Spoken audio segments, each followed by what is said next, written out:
Tu sitio está en la cocina. No metas las narices en mis asuntos. Eso fue lo que le dijo su marido antes de irse a un restaurante con su amante. Él pensaba que ella se quedaría en casa esperándolo con la cena hecha, pero ella le tenía preparada la sorpresa de su vida. Al entrar al restaurante él palideció de terror. Elena se sabía de memoria cada cifra de los informes de su marido Carlos, y eso que ella solo trabajaba como recepcionista en una gran clínica privada. Pasaba horas después de sus turnos de 12 horas cuadrando los gastos y los ingresos de él. Preparaba presentaciones para los inversores. Calculaba los márgenes de los contratos que él llamaba sus negocios brillantes. Ella no era solo su mujer. Era su oficina en la sombra, un apoyo invisible que no cobraba ni un céntimo. Ella creía ciegamente en el mito de su increíble talento para los negocios. En ese éxito que, según creía ingenuamente, pronto los sacaría de pobres. Cada vez que él conseguía un ascenso o cerraba el trato del siglo, ella sentía un orgullo inmenso. Un orgullo que sentía merecido tras tantas noches en vela sobre el escritorio, iluminado solo por la luz de un flexo solitario. Su piso de 2 habitaciones en Madrid, atado a una hipoteca asfixiante que compartían desde hacía 7 años, había dejado de ser un hogar. Se había convertido en un escenario para que él reafirmara su ego en constante crecimiento. Aquella noche todo estalló. Elena había encontrado un descuadre de 1.000 euros en un informe de compras que le estaba preparando a Carlos. Esa fue la gota que colmó el vaso. Intentó señalarle el error con suavidad, sin levantar la voz. Solo quería evitarle posibles problemas con una auditoría. Pero Carlos, convencido de que nunca se equivocaba, y lo que es peor, seguro de que ella dependía absolutamente de él, estalló. No fue una discusión. Fue una ejecución pública de su papel en la vida de ambos, orquestada por el mismo hombre que dependía del cerebro y la disciplina de su mujer. Carlos estaba de pie en medio del salón. Se estaba poniendo una chaqueta azul marino comprada supuestamente con un bono de la empresa, pero pagada como siempre con el límite de la tarjeta de crédito que compartían. Su rostro se desfiguró con una rabia repentina y exagerada, una rabia que usaba como escudo contra cualquiera que se atreviera a dudar de su genialidad. «¿Pero tú quién te has creído que eres para revisar mis cosas?» Su voz era pesada, cortante y ofensiva. Parecía clavar cada palabra en los muebles, en las paredes, en la propia existencia de ella. Elena sintió que una ola de frío le subía por el pecho, borrando de golpe los restos de su antigua fe y su paciencia. Respondió intentando hablar con la mayor contención posible. No quería darle motivos para que pasara a insultos más sucios, algo para lo que él siempre estaba dispuesto. «Solo quiero que no te metas en un lío. Ya sabes que no me gustan nada esas dobles facturaciones tuyas. Y aquí hay un error, Carlos. Un descuadre de 1.000 euros es demasiado evidente para el departamento de contabilidad, por no hablar de que los precios de este material médico me parecen irrealmente altos». Él apartó sus palabras con un gesto de la mano como si espantara una mosca. «Dobles facturaciones. ¿Pero qué te has creído que eres contable? O a lo mejor ahora eres la directora general de la empresa. Tu sitio está en la cocina, Elena, y por lo que más quieras no metas las narices en mis asuntos. Tú solo sirves para mover papeles y dar citas a los pacientes. Pues dedícate a eso. Haz algo útil de una vez. Por ejemplo, quita estos informes de la mesa antes de que los vea Valeria. Solo me faltaba que ella pensara que comparto mis planes de negocio con una simple recepcionista». Elena sintió que una sombra pálida le cruzaba el rostro.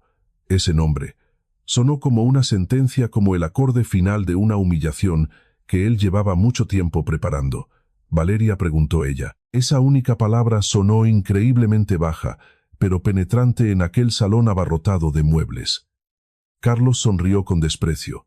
Una sonrisa cargada de superioridad y triunfo. «Sí, Valeria es mi nueva jefa de proyectos. Ella no hace preguntas estúpidas y sabe valorar cuando un hombre tiene éxito. Hoy cenamos en el restaurante Lumine. Ya te dije que no tenías que haber aceptado ese trabajito en la clínica, estarías mejor en casa, pero no tenías que sentirte independiente. Pues ya lo has sentido. Ahora espabila». Se arregló el nudo de la corbata de forma exagerada, mirándose en el espejo y no a ella. Su seguridad era tan palpable que casi asfixiaba. «Siéntate y espera. O mejoras lo que se te da bien. Prepárame un buen plato de comida, mientras yo cierro negocios de verdad. Negocios que dan dinero de verdad, y no tu sueldo miserable. Y ni se te ocurra llamarme. Llegaré tarde. Y no te vayas a dormir. Tienes que recibirme cuando llegue, ¿te queda claro? Carlos dio un portazo con tanta fuerza que los vasos de la estantería del pasillo temblaron. Dejó a Elena sumida en un silencio absoluto y denso. Él se fue completamente seguro de que su mujer, acorralada por la hipoteca y por el sueldo de él, se sentaría obediente en la cocina, que esperaría su regreso lista para recibir la siguiente ración de insultos. Estaba convencido de que la dependencia económica de ella era su cadena. Pero Elena no lloró, no derramó ni una sola lágrima, solo sintió una calma helada y abrumadora, como si de repente en lugar de sangre por sus venas corriera nitrógeno líquido. No era dolor, era una claridad absoluta, casi quirúrgica, con la que vio de golpe toda la vida de él, toda la vida que compartían, un castillo de naipes construido sobre el trabajo invisible de ella y sobre las mentiras descaradas y frágiles de él. Él mismo acababa de darle permiso para no meterse en sus asuntos, pero en ese momento a ella no le importaban los asuntos de él, le importaba la justicia, una justicia fría y despiadada que a su juicio él se había ganado a pulso. Se acercó al escritorio donde hasta hacía un minuto reposaban los malditos informes con los precios inflados. Sus ojos no repasaron los números. Ya se lo sabía de memoria. Conocía toda la trama en la que por obra y gracia de su marido se había convertido en cómplice involuntaria. Sabía que detrás de esa supuesta genialidad para los negocios había un fraude sistemático y cínico. Llevaba años casi desde que empezó a tener éxito vendiendo a los clientes de las clínicas material médico asiático falsificado. Lo compraba 10 y a veces hasta 20 veces más barato que su valor real. Pero en los documentos que ella le ayudaba a preparar con tanto esmero, los pasaba como productos europeos originales, con un precio inflado hasta las nubes. Esa diferencia, una diferencia enorme y monstruosa, era lo que le permitía comprarse trajes caros y cenar en restaurantes de lujo. Compartía los beneficios con su proveedor de la empresa Suministros Levante y se lo metía en el bolsillo. Ese era su gran bono, su éxito, el negocio del que tanto presumía. Esa era la genialidad por la que exigía que le rindieran culto.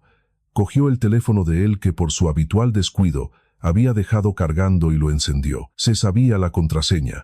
Era la fecha de nacimiento de ella. Se la dio hace tiempo para que pudiera revisarle la agenda. Encontró rápidamente lo que buscaba. No buscaba fotos de Valeria ni mensajes de texto. Buscaba algo mucho más importante. Elena cogió su propio teléfono. Sus dedos, que solían temblar un poco después de un día largo, estaban sorprendentemente firmes.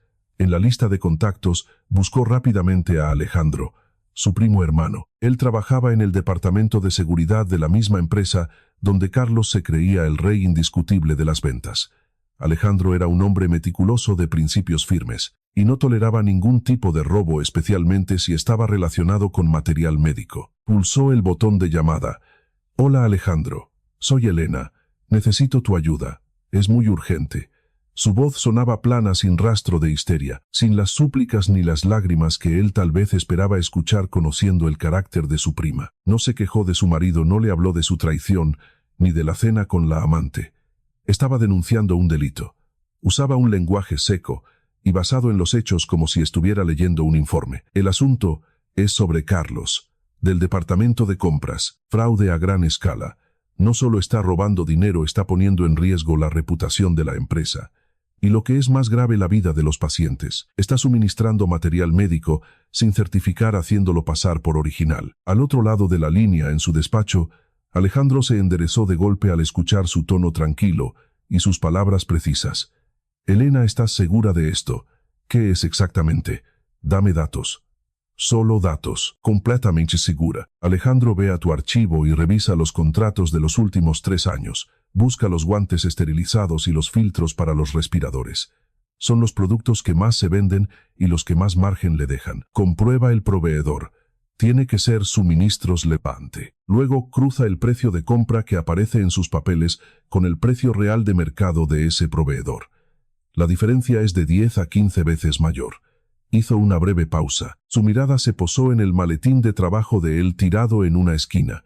Y lo más importante, revisa su caja fuerte personal en el despacho. Es un descuidado como siempre.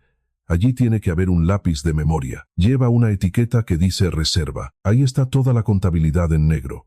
¿A dónde iban las comisiones ilegales y los cálculos exactos de sus beneficios personales? Él jamás se imaginaría que yo sé que existe. Alejandro, que era un hombre de acción acostumbrado a lidiar con histerias y denuncias anónimas, se quedó de piedra. La frialdad y la falta total de emociones de su prima lo dejaron descolocado. Hablaba con la precisión de una máquina haciendo cálculos. Entendido, Elena. No te preocupes, me pongo con esto ahora mismo. Te doy mi palabra. Vamos a investigar a fondo. Espera mi llamada. Gracias, Alejandro. No me llames todavía. Tengo que estar en casa, dijo ella y colgó. Elena no se puso a preparar la cena. Tampoco se cambió de ropa. Se sentó en el sillón del salón, el mismo del que hacía una hora había salido su marido rebosante de soberbia, y simplemente esperó mirando la oscuridad a través de la ventana. No esperaba a Carlos. Esperaba la justicia implacable que ella misma acababa de desatar sobre la vida perfecta que él había construido sobre arena. Elena permanecía inmóvil, con la espalda recta como un palo. Su tranquilidad daba miedo, era algo totalmente ajeno a la mujer emocional y a menudo ansiosa que había sido hasta esa misma noche. No estaba tragándose el dolor, lo estaba diseccionando. Analizaba cada paso, cada cifra, cada contrato que le había ayudado a falsificar. Sabía que lo había hecho por él, por el futuro de los dos.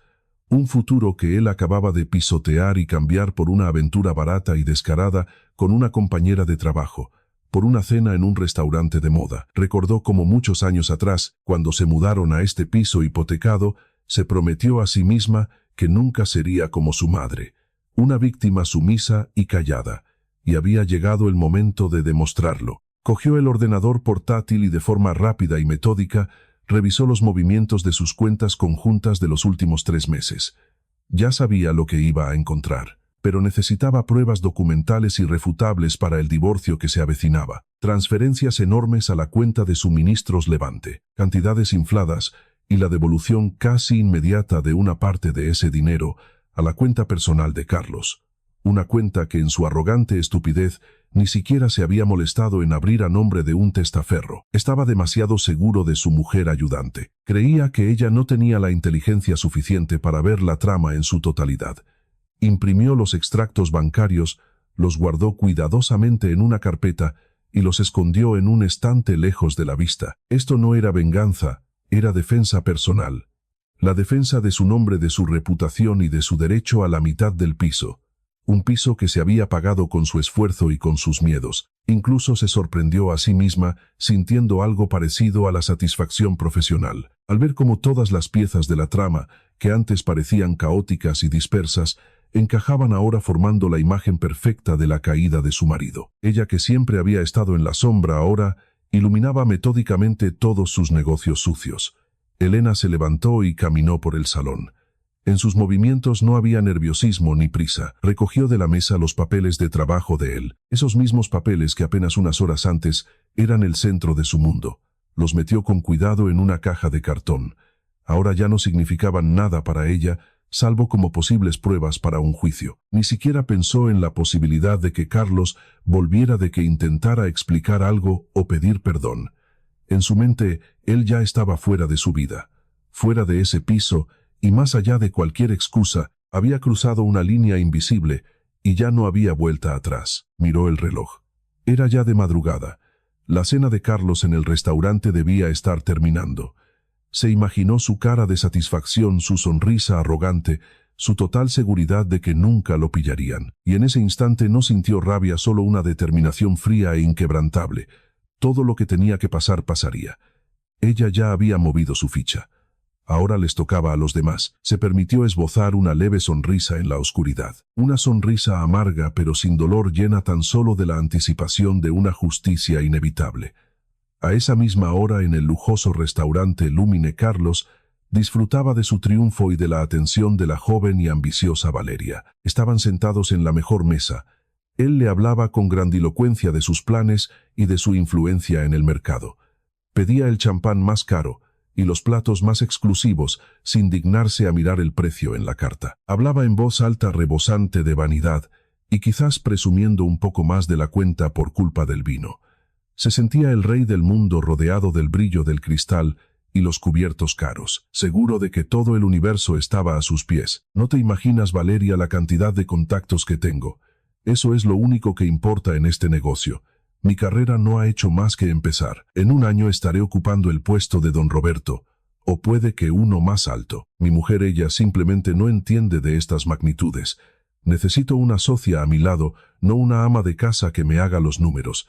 ¿Me entiendes? Le guiñó un ojo mientras levantaba la copa en la que burbujeaba el champán francés. La mano con la que sostenía la copa le temblaba no por los nervios sino por el exceso de alcohol y de ego.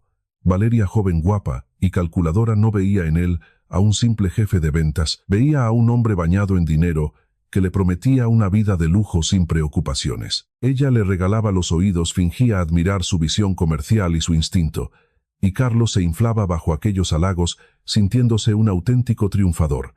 Ella se inclinó hacia él. Su largo pelo le resbaló por el hombro y su susurro estaba cargado de seducción. «Por nuestro futuro, Carlos, y por tu éxito imparable», susurró rozando el brazo de él. Sus dedos le acariciaban la muñeca, casi sin querer, como si le estuviera tomando el pulso a su ambición. Dio un sorbo de vino. Sus ojos no se apartaban de la cara de él, estudiándolo con una mirada casi depredadora. «¿La vas a dejar pronto, verdad?», preguntó Valeria, y su voz se volvió insistente, exigente, a pesar de su aparente dulzura. Tiró de una servilleta para limpiarse los labios, pero en realidad solo estaba ganando tiempo para que su pregunta calara hondo. Carlos sonrió, luciendo unas carillas dentales carísimas que le habían costado el sueldo de 3 meses. Dinero que por supuesto había sacado de sus fraudes. Hizo un gesto con la mano como apartando un pensamiento molesto. «Escucha, ¿de verdad crees que ella puede hacer algo? No le he dado ni un solo motivo. Tenemos una hipoteca a medias. Ella es una simple recepcionista con un sueldo que a duras penas le da para sus gastos. No se va a ir a ninguna parte. Se quedará sentada en casa esperando a que yo decida qué hacer con ella. Es aburrida, sí, pero me da estabilidad. Es como un mueble más, ¿me entiendes? Una parte de mi vida cómoda, aburrida, pero útil. Que se quede en la cocina, que es lo que le he dicho. ¿Qué otra cosa puede hacer?». Dio un trago largo de champán, sintiendo cómo un calor agradable le recorría el cuerpo, ahogando cualquier pequeña duda que pudiera quedarle. Valeria frunció un poco el ceño. «Yo no soy un mueble, Carlos. Yo quiero un chalet en Marbella, no un pisito con hipoteca. Me prometiste que el año que viene compraríamos algo de verdad en la costa, con piscina y vistas al mar». Hablaba despacio. Cada palabra era una exigencia, no una pregunta. Su mirada se endureció. «Claro que lo compraremos. Te lo digo en serio, estamos a punto de cerrar un contrato de suministro a nivel nacional. Son millones de euros. Viviremos a cuerpo de rey, Valeria, hazme caso. Entonces firmaré el divorcio. Pero ahora no quiero escándalos. Y lo más importante, no quiero que ella meta las narices en mis negocios. Fíjate hoy. No le gustó cómo cuadré unos pagos. Tonterías. No tiene cerebro suficiente para entender mis operativas. Ni siquiera sabe lo que es el mundo de los negocios de verdad». Se recostó en la silla, encantado de conocerse. Se sentía invencible, un genio absoluto. Y su mujer, su sombra, estaba bien encerrada en casa esperándolo con la cena. Era su universo perfecto y bajo control. Pidió otra botella de champán. Brindó por su propia inteligencia brillante y empezó a contarle a Valeria su nueva estafa. Un plan aún más atrevido que pensaba ejecutar el próximo trimestre. Le brillaban los ojos por la ambición, y en su mente no había ni rastro de duda. Estaba convencido de que Elena era solo una pieza insignificante en su plan maestro, una pieza que podría descartar en el momento en que dejara de serle útil. Mientras tanto, en las oficinas vacías de la empresa, Alejandro no perdía el tiempo. En cuanto los de seguridad le confirmaron que Carlos había salido del edificio, reunió a su equipo. Llamó a los 2 hombres más experimentados y de mayor confianza de su departamento. Sergio, un antiguo policía conocido por no dejar pasar ni un detalle, y Andrés, un experto en delitos financieros, ya estaban sentados en el despacho de Alejandro cuando él empezó a darles las instrucciones. La gravedad se reflejaba en las caras de los dos. Sabían que Alejandro no montaba un operativo así por nada. «Escuchadme bien». Alejandro hablaba bajo, pero cada palabra sonaba con una claridad absoluta. «Confidencialidad total. Trabajamos bajo la excusa de una auditoría sorpresa en el departamento de compras. El director general está al tanto y se está tomando este asunto muy en serio. Nuestro objetivo es el despacho de Carlos. Nada de pánico, nada de llamadas, ni un solo movimiento en falso. Nuestra misión es confirmar o descartar el fraude. Si lo confirmamos, llamamos a la Policía Nacional Y de ese despacho no sale nadie hasta que todo quede documentado. Sergio asintió con la cabeza. Su mirada estaba concentrada. Entendido. Entramos, documentamos y buscamos. Sin testigos. Andrés, añadió, los documentos financieros son nuestra prioridad, Alejandro. Movimientos bancarios, facturas, contratos con proveedores. Vamos a buscar las anomalías. Subieron a la planta donde estaba el despacho de Carlos. Los pasillos estaban desiertos, sumidos en la penumbra de las luces de emergencia nocturnas. Alejandro abrió personalmente la puerta del despacho. Lo hizo rápido y sin hacer ruido, sin forzar la cerradura. Entraron. El olor a la cara colonia de Carlos aún flotaba en el aire, mezclado con el olor a madera pulida y al polvo de la oficina. Sergio se puso directamente a revisar los papeles de trabajo que estaban sobre la mesa y en los armarios. Escaneaba visualmente los informes financieros, cruzándolos con la base de datos central de compras de la empresa. Se quedó alucinado al ver lo descarado que era Carlos en sus chanchullos. Alejandro, esto no es solo inflar precios, esto es tener la cara muy dura. Un contrato por 1000 cajas de guantes esterilizados a precio de oro. Y el proveedor es Suministros Levante. Esta empresa fantasma se registró hace 6 meses a nombre de la abuela de Carlos. Sale a la primera en el registro mercantil. Hasta el documento de identidad coincide con los datos de su madre, pero con otra fecha de nacimiento. Es un testaferro de manual. Mientras tanto, Andrés se había centrado en los archivos informáticos. Conectó un dispositivo especial al ordenador de Carlos para clonar los datos sin dejar rastro en el disco duro.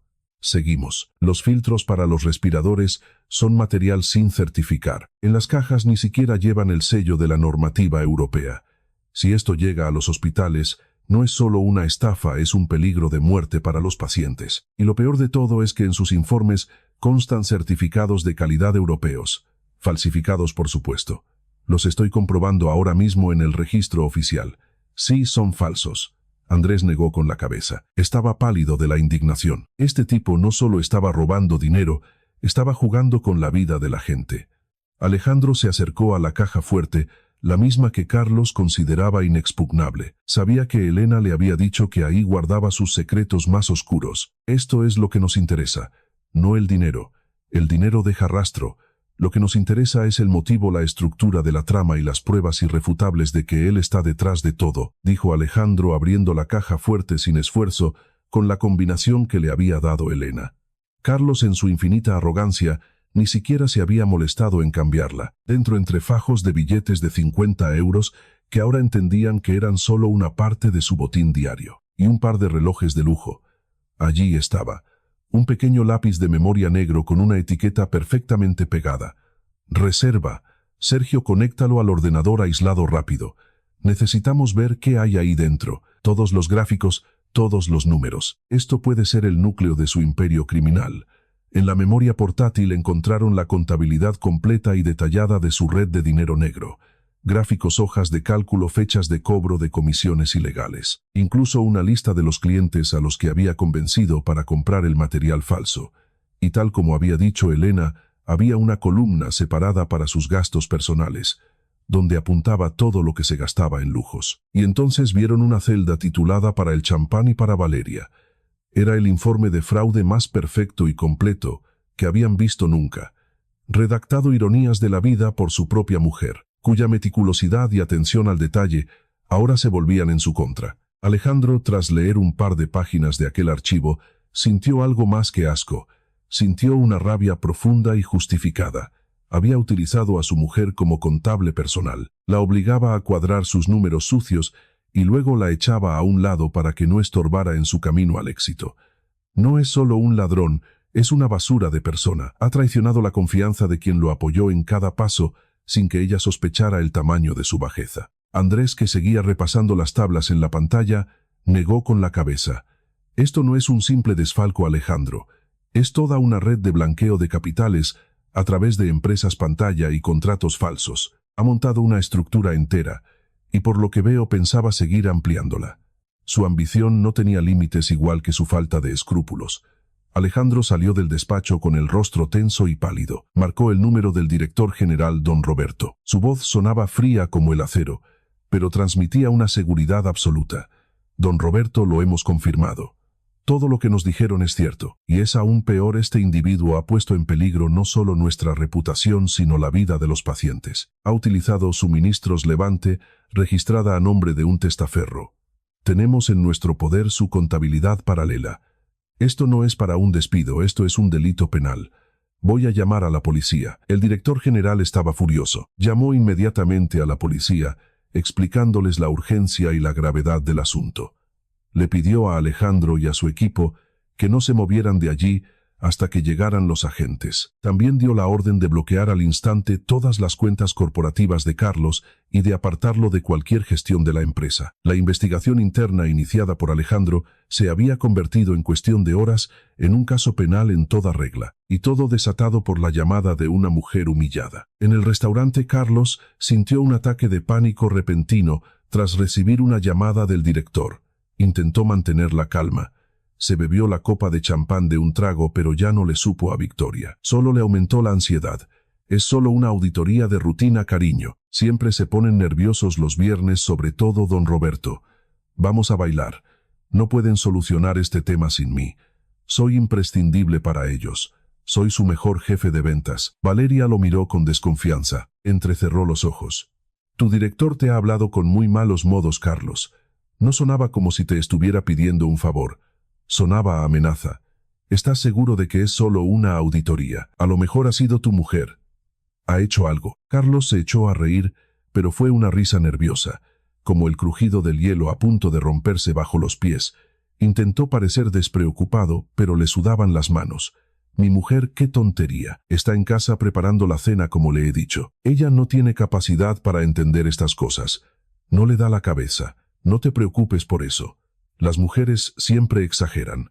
Intentó abrazarla, pero Valeria se apartó un poco. En sus ojos ya no había solo dudas, sino una mirada fría y calculadora. Pero la llamada del director seguía resonando en su cabeza como una alarma. Su instinto le decía que algo iba muy mal. Su arrogancia, que siempre había sido su escudo, empezaba a resquebrajarse. Decidió que era mejor curarse en salud. ¿Sabes qué, mi amor?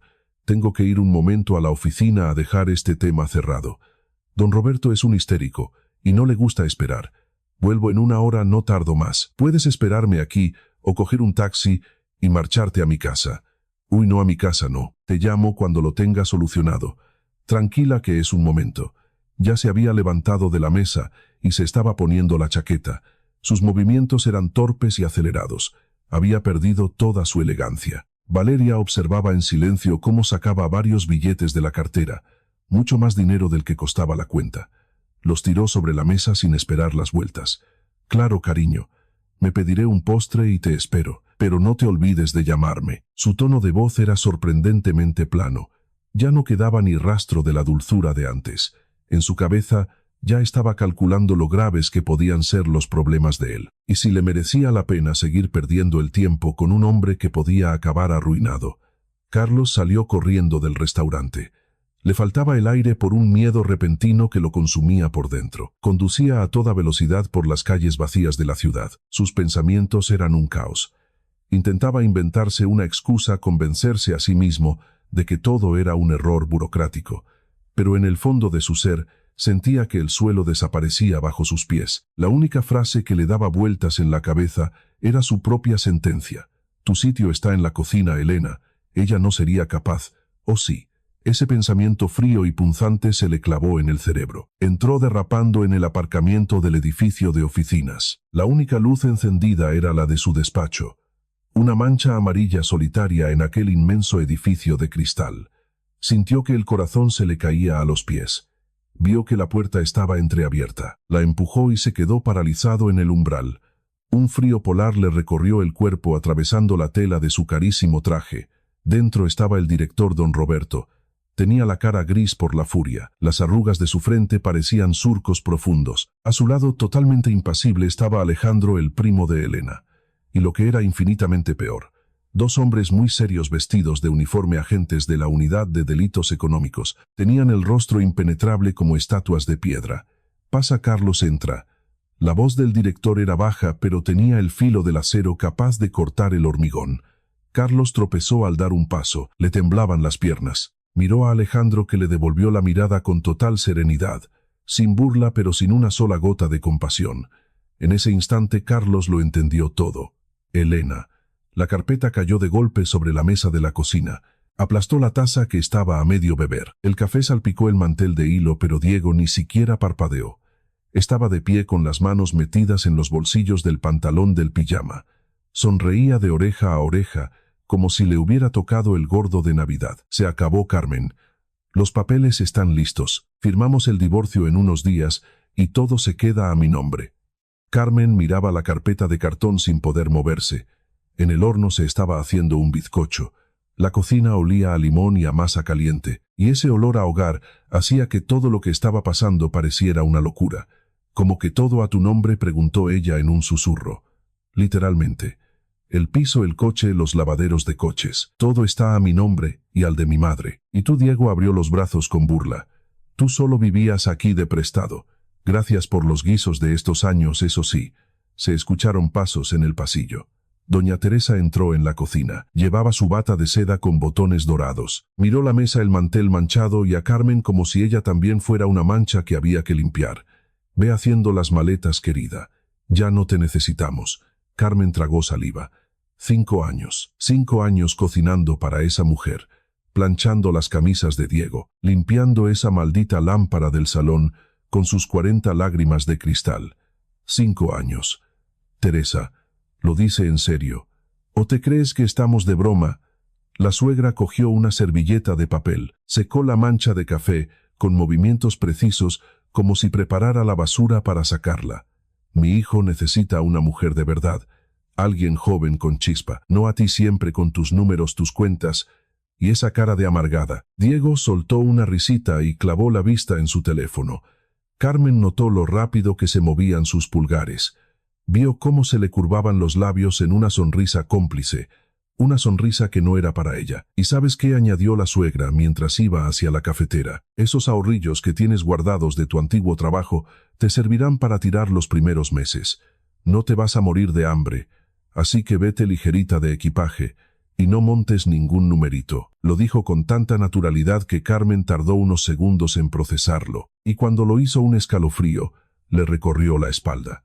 Su cuenta bancaria secreta, esa donde metió el dinero de su último sueldo y sus finiquitos hace 5 años, esa que no había tocado desde entonces. No se lo había dicho a nadie, ni a Diego y mucho menos a su madre. ¿Cómo lo sabía su suegra Carmen? Se dejó caer lentamente en el taburete. El bizcocho en el horno empezó a crujir, la masa asomaba por el borde, pero nadie se movió. ¿Cómo sabe usted lo de mi cuenta?, le tembló la voz. Doña Teresa se quedó congelada con la cafetera en la mano. Solo un segundo. Luego se giró con el rostro completamente liso, impasible. ¿Qué cuenta? Lo he dicho por decir. Supongo que habrás ahorrado algo en estos años, todo el mundo lo hace. No te pongas a la defensiva. No. Usted ha hablado de mi antiguo trabajo. Ha estado rebuscando en mis cosas, Carmen, saltó Diego sin apartar los ojos de la pantalla. Se te está yendo la cabeza de los nervios. Mi madre hablaba en general. No empieces a montar un drama. Ella clavó la mirada en su marido. Él seguía deslizando el dedo por la pantalla. De repente, el móvil se iluminó. Entró un mensaje. Carmen estaba cerca, más cerca de lo que él creía, y le dio tiempo a leer la notificación que apareció en la pantalla. Bebé, ¿cuándo se larga de una vez? Estoy harta de esperar. El nombre del contacto era Alba. Diego se dio cuenta, giró el teléfono de un manotazo y lo puso boca abajo. Pero ya era tarde. ¿Quién es Alba?, preguntó Carmen con un tono extrañamente plano, aunque por dentro se le acababa de romper el mundo. Una clienta, respondió él sin pestañear, del lavadero. Cosas del negocio. Una clienta que te llama bebé. Mira, Diego se puso en pie de golpe. No te metas en mis conversaciones de trabajo. Ahí tienes los papeles del convenio. Léelos, firmas la renuncia y dejas el piso libre. Mi madre tiene razón aquí, ya solo estorbas. Cogió la carpeta, se la apretó contra el pecho a Carmen y salió de la cocina. Doña Teresa se sirvió café. Le echó 2 cucharadas de azúcar y removió. El tintineo de la cucharilla contra la porcelana era el único sonido en la casa. Se te está quemando el bizcocho, comentó la suegra. Aunque supongo que ahora eso ya te da igual. Carmen sacó la bandeja, se quemó el dedo con el borde y soltó un quejido. El bizcocho estaba negro por los lados. Lo dejó sobre la vitrocerámica y se quedó mirando la carpeta. convenio regulador, renuncia de bienes gananciales. Todo estaba redactado, solo faltaba su firma para quedarse en la calle. «Te doy 2 días», dijo la suegra mientras se levantaba. «Pasado mañana por la noche tenemos cena familiar. Vendrá el notario, un amigo de Diego. Lo haremos todo por las buenas delante de testigos. Firmas, recoges tu maleta y nos despedimos como gente civilizada. Si no firmas será por las malas. Y créeme, no te conviene que sea por las malas». Se marchó arrastrando las zapatillas por el pasillo. Carmen se quedó sola en la cocina, con un bizcocho quemado y una carpeta que olía a tinta fresca y a traición.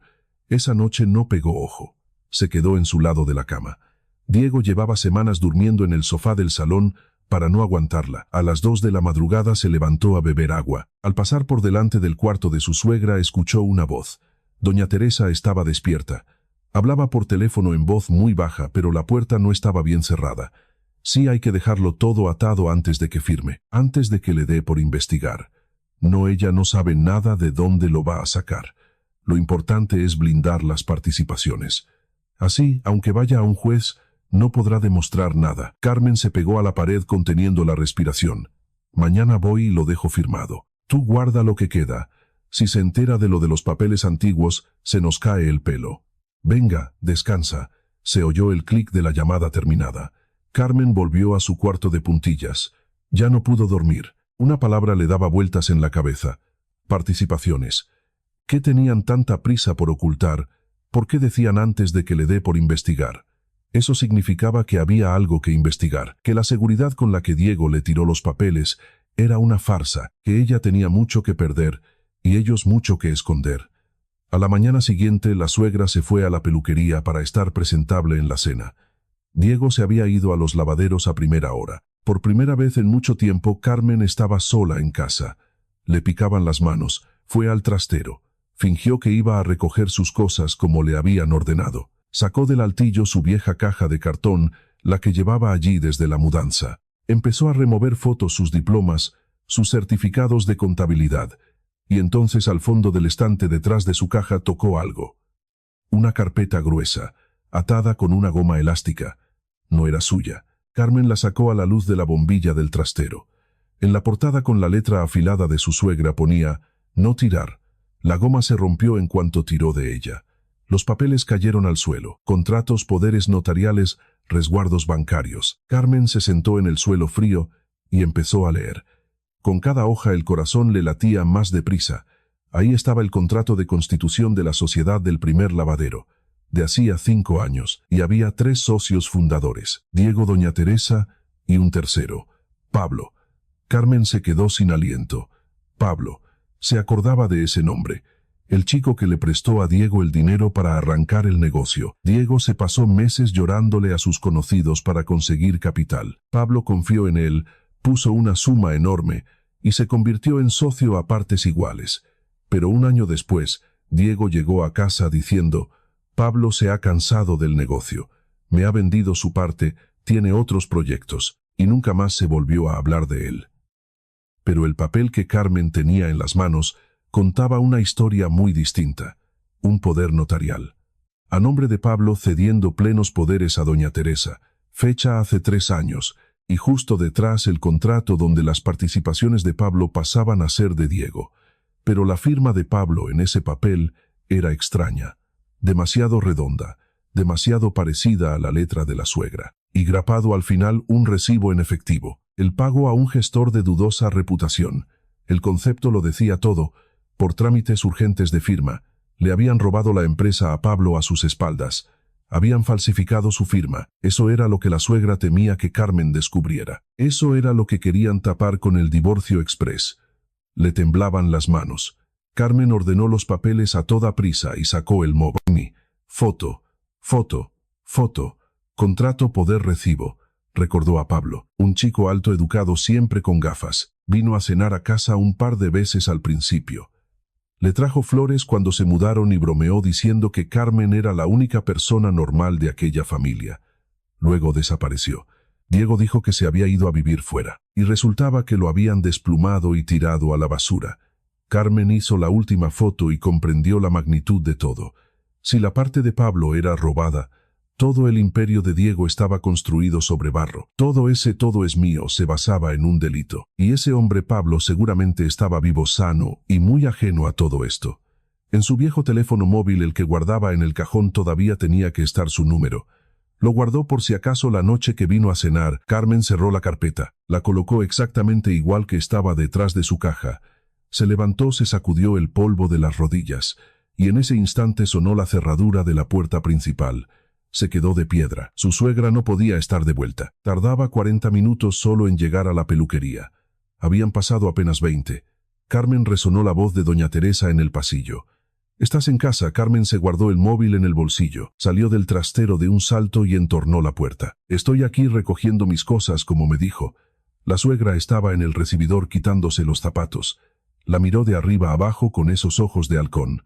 «Estás muy roja. Hay mucho polvo ahí dentro, me ha dado alergia». «Ajá». Doña Teresa pasó por su lado. Se asomó al trastero. Clavó la vista en la caja movida. A Carmen se le heló la sangre. «Me he dejado el monedero, por eso he vuelto. Así que andas rebuscando». «Estoy sacando mi ropa. Me tengo que ir». «No». La suegra la miró un segundo más. Luego cogió el monedero de la estantería. «Recoge, recoge. Pero ten mucho cuidado». Se acercó a ella. Su voz se volvió un susurro venenoso. «Como te lleves algo que no es tuyo, me voy a dar cuenta. Lo tengo todo contado hasta el último papel». «¿Me has entendido? Yo no robo a nadie», respondió Carmen mirándola fijamente a los ojos. «Más te vale». Doña Teresa dio media vuelta y salió de casa. El portazo retumbó en las paredes. Carmen se apoyó en el marco de la puerta soltando el aire. El corazón le latía en la garganta. «Lo tengo todo contado hasta el último papel». Su suegra sabía que esos documentos eran una bomba. Tenía que encontrar a Pablo. Corrió al dormitorio. Sacó de la mesita de noche su viejo teléfono de teclas. Lo encendió. La batería estaba en las últimas, pero la pantalla se iluminó. Buscó en la agenda. Ana, Antonio, Pablo. El número seguía ahí. Su dedo dudó sobre la tecla verde. ¿Y si había cambiado de número? ¿Y si no quería hablar con ella? ¿Y si estaba metido en el ajo y todo era un teatro? No. La firma falsa demostraba que a Pablo lo habían traicionado. Cogió aire y pulsó llamar. Un tono, 2 tonos. Y justo entonces sonó el timbre de la puerta. No podía ser, la suegra tenía llaves. Carmen colgó de golpe. Escondió el teléfono viejo bajo la almohada y fue a abrir. En el rellano había una chica, joven de unos 25 años. Llevaba una chaqueta corta, las uñas perfectas y una mirada cargada de desprecio. Olía a un perfume dulce y empalagoso que mareaba a 1 metro de distancia. «¿Tú quién eres?», preguntó Carmen, aunque ya lo sabía. «Soy Alba». La chica la repasó de pies a cabeza con tanta soberbia que a Carmen le dieron ganas de cerrarle la puerta en las narices. «Y tú debes ser la mujer que no hay forma de echar de casa. Diego no está. Está en el trabajo». «Ya lo sé». Alba dio un paso hacia adelante y entró en la casa sin pedir permiso, apartando a Carmen con el hombro. «Le esperaré aquí. Me ha dicho que podía venir». Entró al salón como si fuera la dueña. Se dejó caer en el sofá, cruzó las piernas y empezó a mirar los muebles con cara de asco. «Es un poco enano esto, ¿no? Pero bueno, Diego dice que vamos a hacer reforma integral. Lo vamos a tirar todo. Estos papeles pintados son un crimen». Carmen se quedó de pie en el umbral del salón. Por dentro le hervía la sangre, pero mantuvo la compostura. Querían que montara un escándalo. No les iba a dar el gusto. «¿Quieres un café?», preguntó Carmen con una calma pasmosa. Alba se quedó descolocada. «¿Qué?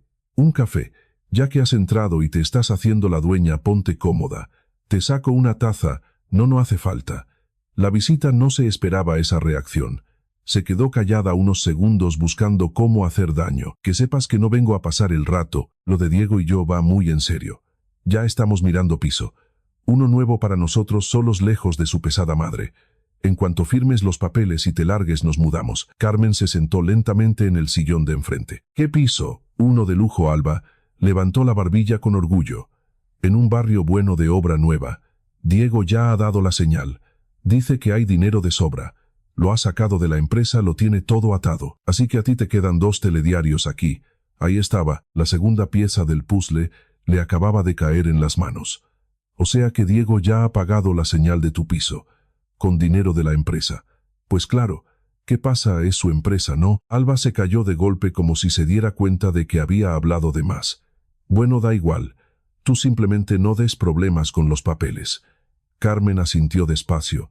Todo encajaba a la perfección. Diego estaba vaciando las cuentas de la empresa. La misma empresa donde estaba el dinero robado a Pablo. Y con ese dinero estaba comprando un piso para la amante, mientras a ella le ponía por delante una renuncia para dejarla en la calle sin un céntimo. Pero Carmen ya lo había entendido todo. Gracias por venir, dijo poniéndose en pie. Me has ayudado muchísimo. ¿Cómo que te he ayudado? Alba frunció el ceño. Literalmente, Diego llegará en un par de horas. La chica se levantó, se alisó la chaqueta y volvió a mirar el salón con desdén. Vale, pues ya le llamaré luego. Dile que he pasado a ver esto. Se lo diré, no te preocupes. Alba se marchó dejando tras de sí una nube de perfume barato. Carmen abrió la ventana de par en par para ventilar. Solo entonces se permitió respirar hondo. 2 pruebas. El robo a Pablo y el desvío de fondos para el piso de Alba. Ambas hundían a Diego. Ambas demostraban fraude y falsificación. Sacó el teléfono viejo de debajo de la almohada. La pantalla parpadeaba. Le quedaba un 1% de batería. Buscó el número de Pablo y volvió a llamar rezando para que no se apagara. 1 tono, 2 tonos, un clic. Sí, una voz de hombre grave y a la defensiva. ¿Quién es Pablo? Carmen apretó el teléfono con fuerza. Soy Carmen, la mujer de Diego. ¿Te acuerdas de mí? Viniste a cenar a casa hace 5 años, me trajiste flores. Silencio al otro lado de la línea. Un silencio largo. Carmen dijo por fin arrastrando las sílabas. Me acuerdo. ¿De dónde has sacado mi número y para qué me llamas? Pablo, necesito hablar contigo. Y no puede ser por teléfono. Es sobre tus participaciones en los lavaderos. Otra pausa. Carmen escuchaba su respiración. Mis participaciones. Su voz se volvió fría como el hielo. Ese tema está muerto y enterrado. Diego me dijo que me compraba mi parte, se quedó con todo y se acabó. ¿De qué quieres hablar? ¿Y te pagó ese dinero?, preguntó Carmen en un susurro. Silencio absoluto. No respondió Pablo al cabo de un rato. No me pagó ni un euro. Me dio largas, me prometió que me haría la transferencia y luego dejó de cogerme el teléfono. Lo di por perdido. No tenía tiempo ni dinero para meterme en juicios y ellos se quedaron con todos los papeles. ¿Y si te digo que los papeles existen? ¿Y si te digo que pusieron tu parte a nombre de Diego, hace 3 años a tus espaldas, con una firma que tú nunca hiciste? Se oyó un golpe seco al otro lado de la línea, como si hubiera dejado caer un vaso sobre la mesa. ¿Qué estás diciendo? He hecho fotos a los documentos. Un poder notarial falso a tu nombre, el contrato de cesión y el recibo del gestor que falsificó tu firma. Pablo, te han robado y tengo las pruebas. Una pausa larguísima. ¿Estás segura de que esos papeles son reales?, preguntó por fin. Y su voz ya no era de resignación. Era afilada, peligrosa. Ven y lo ves con tus propios ojos. Mañana por la noche hacen una cena familiar en casa. Estará Diego, su madre y un notario. Quieren obligarme a firmar la renuncia a todo. Ven a la cena y que todos vean los papeles al mismo tiempo. Mañana por la noche, repitió Pablo. Dame la dirección. Carmen se la dictó deprisa. El teléfono pitó, la pantalla se fue a negro. Se había apagado. Pero había llegado a tiempo. Se quedó sentada en el borde de la cama con el móvil muerto en las manos. Y por primera vez en semanas sonrió. No era una sonrisa de miedo ni de pena. Era el tipo de sonrisa que haría temblar a cualquiera. Esa tarde Diego llegó de los lavaderos cansado y de mal humor. Tiró las llaves en la consola de la entrada y se asomó a la cocina. ¿Dónde está la cena? Haciéndose. Carmen fregaba los platos de espaldas a él. Él se acercó, la miró por encima del hombro y se quedó callado. ¿De qué te ríes tú? Carmen se giró y se secó las manos con el trapo. Yo de nada. Estás rara. Entrecerró los ojos. Estás ahí sonriendo. ¿Te hace gracia quedarte en la calle mañana? ¿O qué? Es que ya me he cansado de tener miedo, Diego. Le sostuvo la mirada sin pestañear. Llevo 5 años con miedo y de repente se me ha pasado. Él no supo qué contestar. Se quedó descolocado, soltó un bufido y le restó importancia con la mano. Más te vale no hacer ninguna tontería mañana. Firmas y te vas calladita. Mi madre ha llamado a testigos y al notario. Todo se va a hacer por lo legal y con educación. Por supuesto, asintió Carmen. Con muchísima educación. Desde el salón se escuchó la voz de la suegra. Diego, ven un momento. Es sobre lo de mañana. Hay que repasar los números para que lo del piso de Alba pase limpio. Ya le he hecho la transferencia. 80.000 euros de señal. Revisa que haya llegado. Se cayó en seco. Un silencio sepulcral cayó sobre la casa. Carmen seguía de pie junto al fregadero inmóvil. 80.000 euros. La señal para el piso de la amante. La suegra, por abrir la boca antes de tiempo, acababa de soltar la cifra exacta. El círculo se cerraba. Doña Teresa también estaba metida en la compra del piso. No era solo cosa de Diego. Estaban vaciando la empresa juntos. Mamá, rugió Diego. Salió corriendo hacia el salón y cerró la puerta de un portazo. Pero el daño ya estaba hecho. Carmen lo había oído todo. Esa noche tampoco durmió. Pero ya no era por angustia. Estaba sentada en la mesa de la cocina, bajo la luz de la campana extractora, ordenando papeles. Por la tarde, mientras no había nadie, había bajado a la copistería del barrio a imprimir todas las fotos. Ahora tenía delante copias perfectas. El poder notarial, el contrato, el recibo. Los ordenó con precisión matemática. Costumbre de contable. Cada cifra en su sitio, cada fecha en su columna. La habían tratado como a una chacha ignorante durante 5 años, pero ella era contable, una muy buena, y sabía leer un contrato mejor que Diego y su madre juntos. Aquí estaba la fecha del poder notarial, y aquí en el contrato de cesión, la fecha era de 2 semanas antes. Es decir, le habían traspasado las acciones a Diego antes de tener el poder legal para hacerlo. Eso era imposible. Era una chapuza legal monumental que cualquier juez vería a la primera. Tuvieron prisa y metieron la pata. La suegra era astuta y avariciosa, pero la soberbia siempre deja huellas. Carmen metió los papeles en un sobre de Manila. Escondió un juego de copias en el forro de su abrigo de invierno por si la suegra cambiaba de sitio la carpeta original. El otro juego lo metió en el bolso que llevaría puesto durante la cena. Luego cogió su teléfono normal y le mandó un mensaje a Pablo. Había copiado su número en un papel antes de que el móvil viejo muriera. Pablo, soy Carmen. La cena es a las 9. Ven a las 9:30. A esa hora ya se habrán relajado y estarán brindando. Trae tu DNI y si tienes algún justificante de cuando pusiste el dinero, tráelo también. Les vamos a hundir. La respuesta llegó al minuto. Allí estaré. Tengo el DNI y tengo el extracto del banco de hace 5 años. Hice el pago por transferencia. Él decía que yo no había puesto un duro. Tengo la prueba de que sí. Hasta mañana. Carmen dejó el móvil sobre la mesa. Por primera vez sintió que no estaba sola contra esos 2 buitres. Tenía a Pablo, tenía los papeles y tenía los números que nunca mienten. Durmió unas horas y se despertó con el ruido de los cacharros. Doña Teresa ya estaba mandando en la cocina. Había sacado la vajilla buena, la del filo de oro, la que solo se usaba en Nochebuena. Venga, espabila, le soltó la suegra al verla aparecer. Hoy es tu último día bajo mi techo. ¿Qué menos que ayudar un poco? Ponte a cortar las patatas para la ensaladilla. Claro, le ayudo, respondió Carmen, con una docilidad que asustaba. ¿Por qué no? La suegra la miró de reojo desconfiada. Esa actitud tan sumisa no le cuadraba. ¿A qué viene esa cara de buena? A que estoy cansada de pelear. Carmen cogió el cuchillo y empezó a pelar patatas. Tiene usted razón. Lo hacemos por las buenas y yo firmo. Doña Teresa sonrió casi con afecto. Por fin usas la cabeza. Ya era hora. ¿Ves qué bien se hacen las cosas sin montar espectáculos? Ya lo veo, dijo Carmen devolviéndole la sonrisa, mientras la piel de la patata caía al fregadero. Todo va a salir a pedir de boca. A las 8:30, el salón parecía el de una boda. La mesa estaba a rebosar. Ensaladilla, embutidos ibéricos, un pollo asado espectacular y una botella de Rioja Reserva que Diego guardaba para una gran ocasión. Y la ocasión lo merecía. Hoy echaba a su mujer a la calle y se quedaba con todo el pastel. Doña Teresa se había puesto un vestido de chaqueta, se había marcado el pelo en la peluquería y apestaba a laca. Diego se había afeitado, llevaba camisa y no paraba de mirar el móvil con una sonrisita. Carmen sabía perfectamente con quién hablaba. El primero en llegar fue el notario, o más bien un tipo con traje barato y un maletín al que Diego llamaba notario. Un conocido suyo de dudosas amistades. Saludó, se sentó en la esquina de la mesa y sacó los documentos. Rechazó la copa de vino. Primero firmamos, luego celebramos. Bueno, Diego se frotó las manos. Al lío. Carmen, aquí tienes los papeles y el bolígrafo. Firmas la renuncia a los bienes gananciales y te dejamos en paz. Carmen se sentó frente a él. Cogió el bolígrafo. Todos la miraban. Diego con ansias, la suegra con triunfo absoluto, el notario con aburrimiento. ¿Puedo leerlo primero?, preguntó ella acercándose el contrato. Es un documento importante.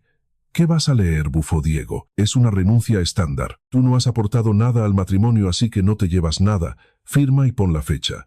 Prefiero leerlo. Carmen empezó a pasar las páginas con una lentitud exasperante.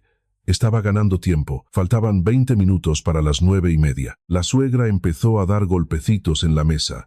Vas a tardar mucho, se enfría la cena. Aquí dice. Carmen levantó la vista, que renuncio a todo el patrimonio, incluyendo las participaciones de las sociedades. Diego, ¿qué participaciones tenemos? Tú no tienes ninguna, cortó él. Es una frase hecha que ponen los abogados. ¿Y tú cuáles tienes?, insistió Carmen. Me dijiste que todo estaba a tu nombre y al de tu madre.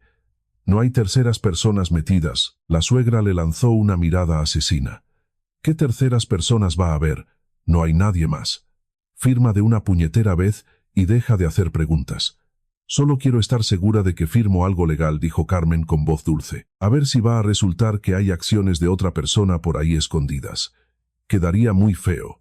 Carmen. Doña Teresa dio un manotazo en la mesa. Te estás riendo en mi cara. Firma ahora mismo, o te pongo de patitas en la calle con lo puesto. En ese exacto momento sonó el timbre de la puerta.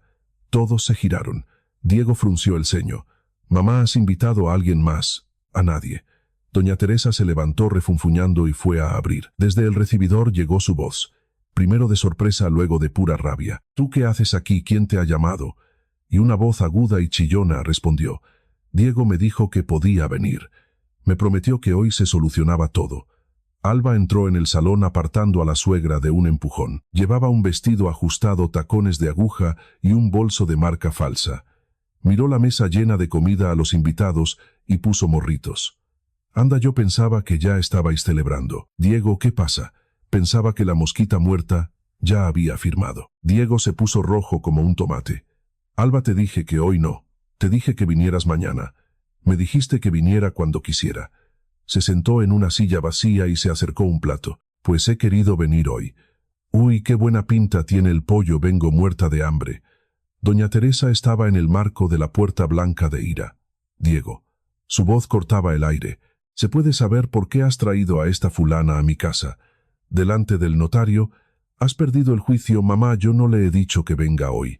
Eres un imbécil, siseó la suegra, olvidándose de que había visitas. Nos estamos jugando el patrimonio y tú traes a tu amante. ¿Te crees que la gente es tonta? No podías pensar con la cabeza en vez de con la bragueta. No hables así de Alba, saltó Diego. Hablo como me da la gana. Todo este circo es por su culpa. Si te hubieras quedado quietecito con tu mujer, no tendríamos estos problemas. Pero no tenías que encapricharte de una niñata. Oiga, se ofendió Alba, que estoy aquí delante.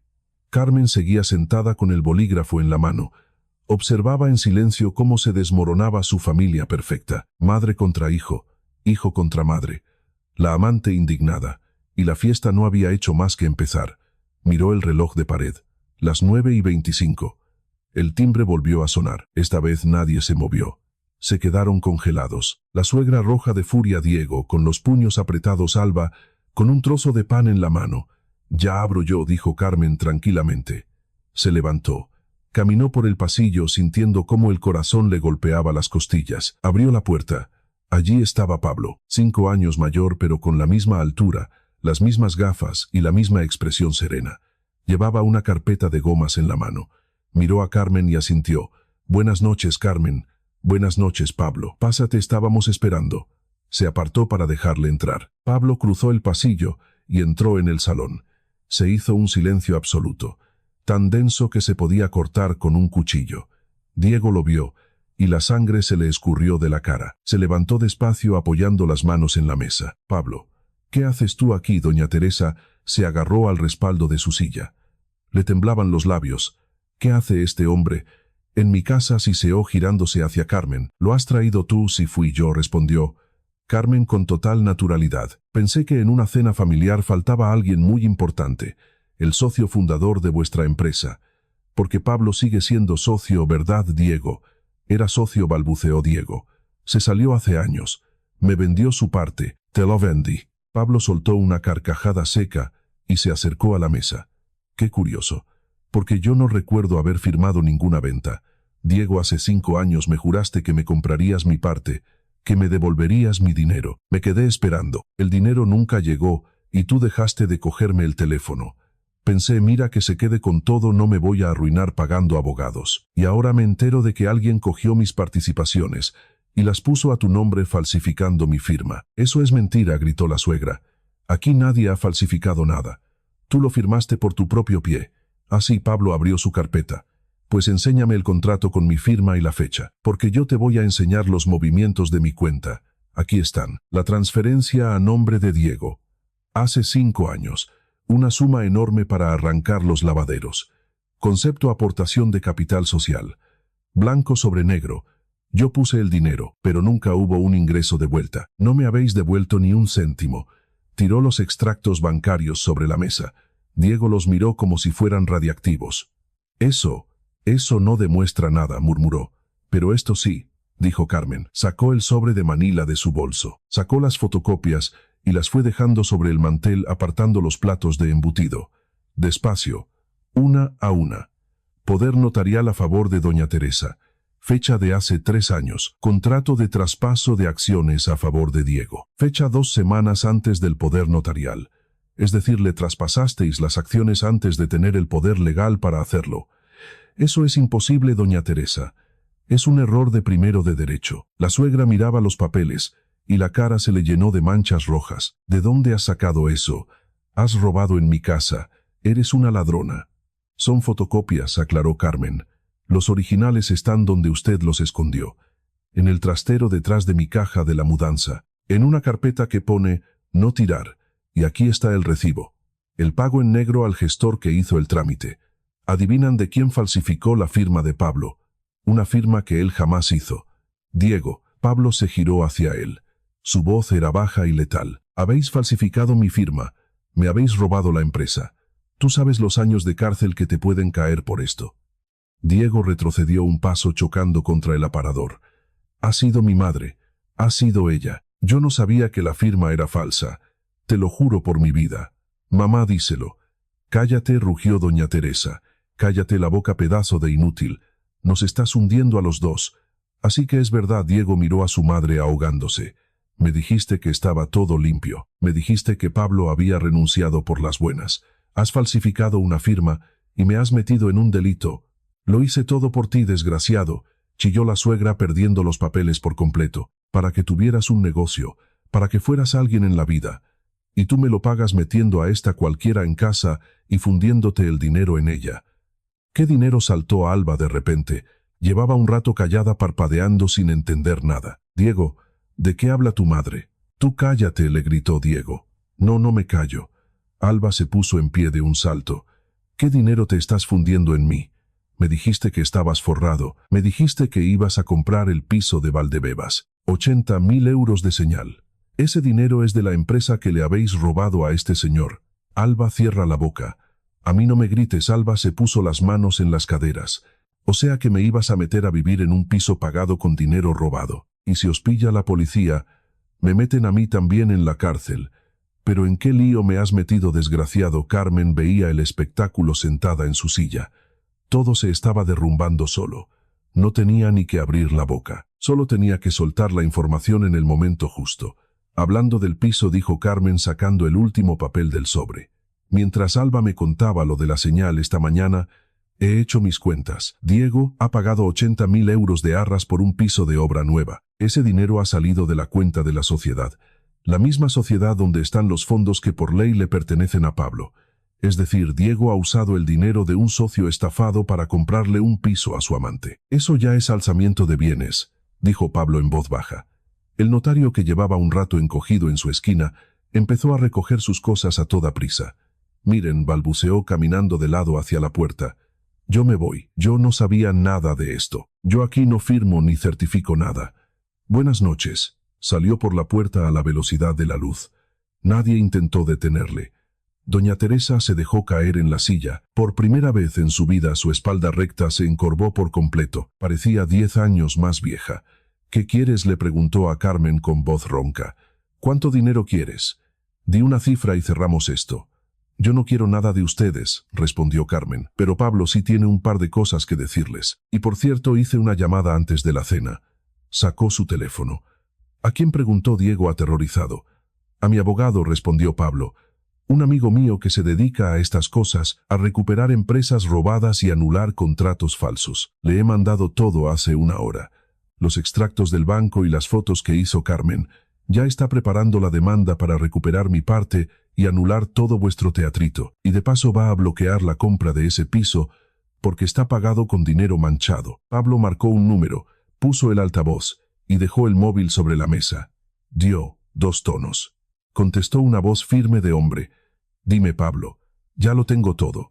Hay material de sobra, falsificación documental, fraude, desvío de capitales. El lunes a primera hora presentamos la querella y pediremos el embargo preventivo del piso y de las cuentas de la empresa. Que se vayan preparando para devolver hasta el último céntimo. Gracias, dijo Pablo y colgó. El silencio que siguió fue ensordecedor. Diego estaba de pie en medio del salón. Miraba los papeles esparcidos por la mesa, a su madre hundida en la silla, y a Alba que ya se estaba colgando el bolso del hombro. Se acabó, susurró Diego. Lo hemos perdido todo. Mamá, nos van a embargar los lavaderos, las cuentas, todo. La culpa es tuya, estalló la suegra en un último ataque de rabia. Si hubieras mantenido a esta lagarta lejos de casa, si hubieras sido discreto, Carmen nunca habría sospechado nada. Tú eres la que ha falsificado firmas, gritó Diego. Ya basta, chilló Alba. Me tenéis harta los dos. Diego, me prometiste un piso, un coche y una vida de lujo. ¿Y qué me das, juicios y embargos? Sabes que te digo que te apañes tú solo. Yo en esta mierda no me meto.